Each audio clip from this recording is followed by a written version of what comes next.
Bel bonjour, bel bonsoir à toutes et à tous. Cela dépendrait de votre position. Je crois les séances antérieures, nous avons eu à parler de comment savoir si des morts sont rentrés dans une maison, sont présents avec nous, s'il y a un défunt qui est présent dans notre environnement. Nous avons parlé également des relations, des cultes, un peu de tout ce qu'on peut faire pour harmoniser l'atmosphère spirituelle autour de nous.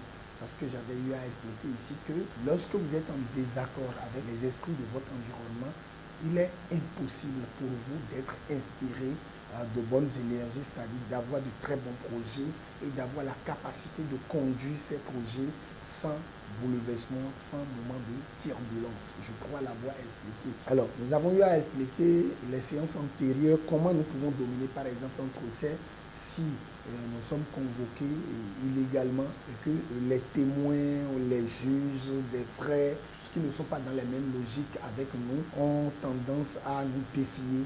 Comment nous pouvons nous servir de la feuille du basilic avec une mouche, avec la feuille de l'hysope pour quand même dominer des séances du chant. Aujourd'hui, nous allons dépasser les limites, on va dépasser les limites, on va aller vraiment vers la vertu magique de quelques feuilles que nous allons observer aujourd'hui, comment nous pouvons les manipuler pour limiter la pénétration des esprits maléfiques dans notre environnement. Voilà, aujourd'hui, je ne sais pas quel nom vous donnez à cette feuille qu'on appelle Afama, d'accord? Et vous savez, cette feuille existe en Martinique, hein? C'est une feuille qu'on met dans les cahiers, d'accord? On met dans les cahiers ou bien dans les pailles et ça pousse des racines. Ça pousse des racines pour germer d'autres feuilles ou aussi lorsqu'on le met dans du sable, ça fait. Mais il existe deux types. Voilà, ça là, vous voyez ce qu'il y a, les tiges rouges là, ici blanc, tige principale blanc, mais les ramifications rouges, lui on l'appelle Atchema. Ici c'est Afama, ici c'est Atchema. Aujourd'hui nous allons travailler avec ces deux feuilles, en plus un œuf cuit, c'est-à-dire un œuf dur, on l'a déjà préparé. Nous allons travailler avec ces deux feuilles, tout simplement parce que nous voulons limiter la fréquentation des esprits maléfiques dans notre environnement. Et pourquoi surtout il faut le faire? Vous savez, lorsque la femme est enceinte et que le bébé a une âme curieuse, l'enfant dans le ventre de sa mère recherche à nouer des relations avec d'autres esprits. Et c'est comme ça, nous aussi, nous définissons notre camaraderie avant de venir au monde. Parce qu'une fois au monde, nous naissons parmi les parents et non parmi des amis. Oui, c'est quand nous grandissons, certains parents deviennent nos amis. Et dans notre génération ou dans les générations anciennes, nous avons des amis. Mais il faut savoir que depuis le ventre de notre maman, nous essayons d'impacter le monde autour de nous parce que, en étant foetus, l'âme qui doit venir habiter notre chair travaille dans l'ombre, en concubinage ou en connivence ou en coopération avec des esprits. Donc, cette relation que l'enfant développe avec le monde invisible et le monde visible de façon simultanée fait que quand l'enfant est dans le ventre de sa maman, il peut subir des attaques. C'est de ces attaques que naissent souvent les conséquences que nous enregistrons par la mort en couche des femmes ou des femmes qui meurent lors de l'accouchement ou des enfants qui meurent en couche ou mais qui retournent automatiquement des morts nés, je veux dire. Donc, comment gérer ce lot d'esprit? Et pourquoi ces bébés-là sont attaqués? Il faut vraiment comprendre. Vous savez, dans le ventre de notre maman, on parle de sang. C'est-à-dire nous sommes encore dans le sang. Hein? On vit dans un bain de sang, donc nous sommes le sang. Ce n'est pas encore la chair en tant que telle. D'accord? Et le sang noue des relations avec le sang. Le sang noue des relations d'abord avec le sang, tout simplement parce que partout où le sang sent, l'esprit du foetus, l'esprit qui doit pénétrer le foetus, est présent si éventuellement sa mère, c'est-à-dire la porteuse de la grossesse, traverse des endroits où il a eu des accidents, où il y a eu des naissances, où il y a eu l'abattage des animaux. Donc l'enfant prend contact parce qu'il se sent dans son monde. Mais est-ce qu'il se sent dans son monde pour partager les conséquences ayant coûté la vie à cette personne qui a cédé sa vie par accident ou à cet animal qui a été abattu par un boucher, par exemple. Ici, le plus important, c'est de savoir comment limiter les relations avec nous qui sommes des humains et les esprits maléfiques. Et pourquoi le faire? Parce que les esprits maléfiques sont des esprits vampiriques, ils sont là, ils ont besoin du sang, et parce qu'ils ils ont besoin du sang, ils font agiter, hein, d'accord, l'organisation psychique, hein, l'organigramme des programmes intellectuels dans le cerveau d'un homme.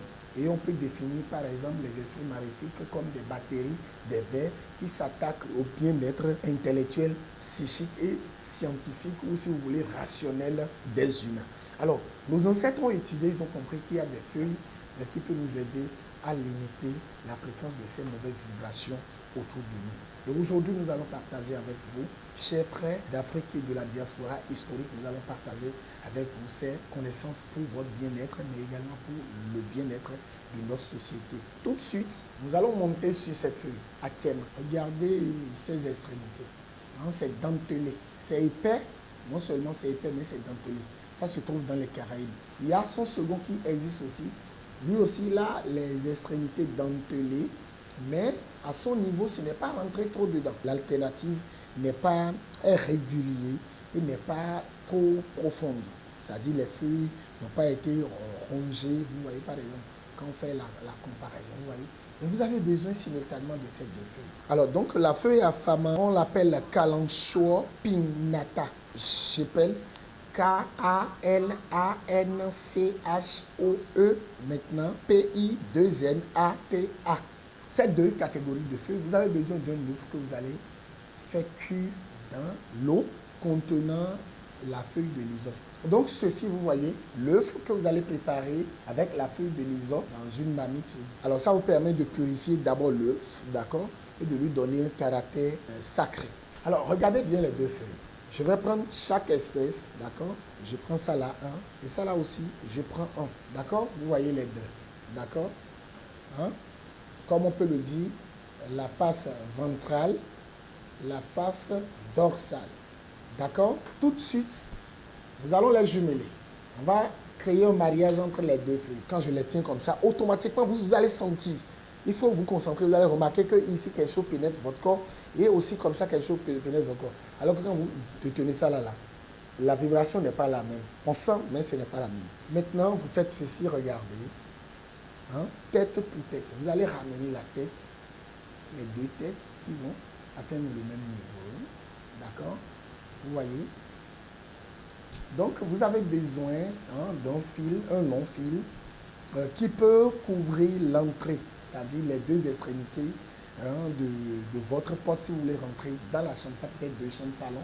En haut, vous voulez attacher comme on attache les cordes, les deux extrémités d'une corde d'un rideau. Regardez, vous avez besoin de deux petits bâtonnets, d'accord, ou des pics, d'accord, vous avez besoin des pics. Vous avez besoin du sel, vous avez besoin du sel en toute petite quantité. Regardez, le sel en toute petite quantité. Alors maintenant, on va faire le mariage de ces deux feuilles. On va faire marier ces deux feuilles entre le sel. Le sel va rester au milieu de ces deux feuilles. Je ne sais pas si on le voit bien. Mais là, je suis en train de renverser le sel sur cette feuille. Hein, j'ai versé du sel sur cette feuille. Vous pouvez voir, comme vous pouvez voir. Et cette fois-ci, je vais envoyer. Je vais poser comme ceci. Je ne sais pas si tout le monde me voit. Alors, j'ai enfermé le sel à l'intérieur de ces deux feuilles. D'accord? Maintenant, il y a bien sûr du sel. Je vais couper ma respiration parce que je veux fermer. Je veux fermer les feuilles là. Je coupe ma respiration.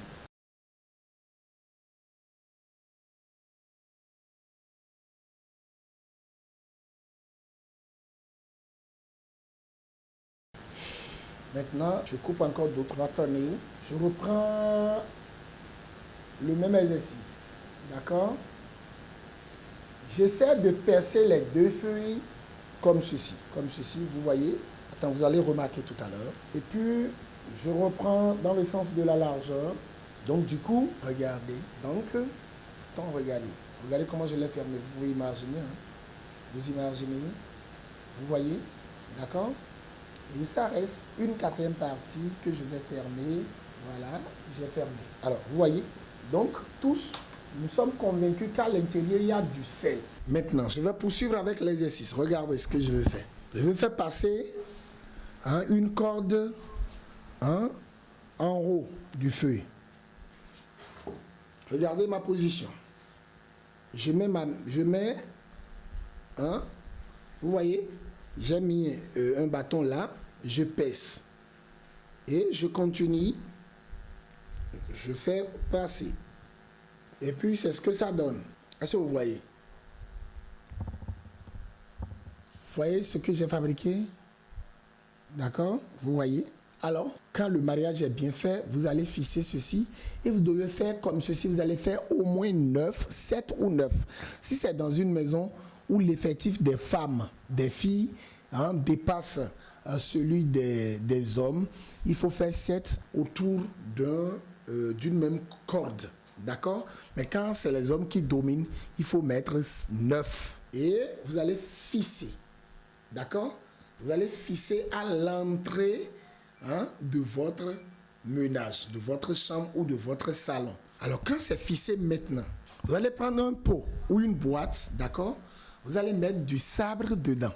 Vous allez mettre du sabre dans la boîte et vous allez enfoncer l'œuf dedans. Donc, j'ai mis l'œuf dedans. Je suis en train de compléter du sabre, d'accord? Dans notre sabre ici, il ne faut pas que ça renverse. Nous avons un œuf, d'accord? Mais nous allons poser maintenant ceci, d'accord? Si vous le mettez dans un carton, il ne faut pas le fermer. Parce que quand l'œuf cuit est dans du sable, il recherche à nourrir des relations avec la feuille de pinata contenant du sel qui est attaché en haut.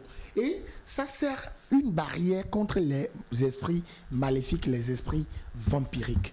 Et je vais vous dire un truc, gardez ça dans votre tête. D'autres peuvent venir le changer, mais qui vous apportent des preuves comme je vous l'apporte. Les esprits maléfiques, on peut trouver par exemple les enfants avortés. Il y a les esprits maléfiques parmi les enfants avortés. Il y a les esprits maléfiques parmi l'âme des parents décédés par noyade, des parents décédés par accident, d'accord, des parents décédés dans un incendie, comme une femme décédée lors d'un accouchement. Alors voilà, chers frères et sœurs, merci d'avoir été des nôtres. Nous vous remercions infiniment ce que nous avons à partager avec vous.